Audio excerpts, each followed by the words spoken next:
ആലപ്പുഴയിൽ അമീബിക് മസ്തിഷ്ക ജ്വരം ബാധിച്ച് നഴ്സ് മരിച്ചു. അമ്പലപ്പുഴ നീർക്കുന്നം സ്വദേശി ആര്യമോൾ ആണ് മരിച്ചത്. ഒരു മാസം മുൻപാണ് രോഗലക്ഷണങ്ങൾ കണ്ടത്. തിരുവനന്തപുരം മെഡിക്കൽ കോളേജിൽ ചികിത്സയിലിരിക്കെയാണ് മരണം. ഫൈസൽ അസീസ് ചേരുകയാണ് വിവരങ്ങളുമായി. ഫൈസൽ, എന്താണ് കൂടുതൽ വിവരങ്ങൾ?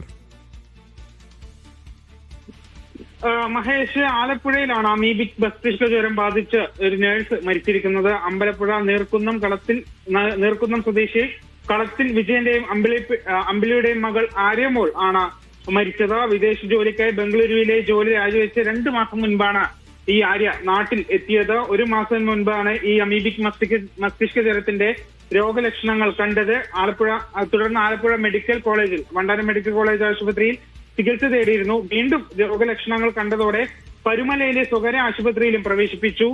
രോഗം കൂടിയതോടെയാണ് തിരുവനന്തപുരം മെഡിക്കൽ കോളേജ് ആശുപത്രിയിലേക്ക് മാറ്റിയത്. അവിടെ ചികിത്സയിലിരിക്കെയാണ് മരണം സംഭവിച്ചിരിക്കുന്നത്. ഫൈസൽ അസീസാണ് വിവരങ്ങൾ.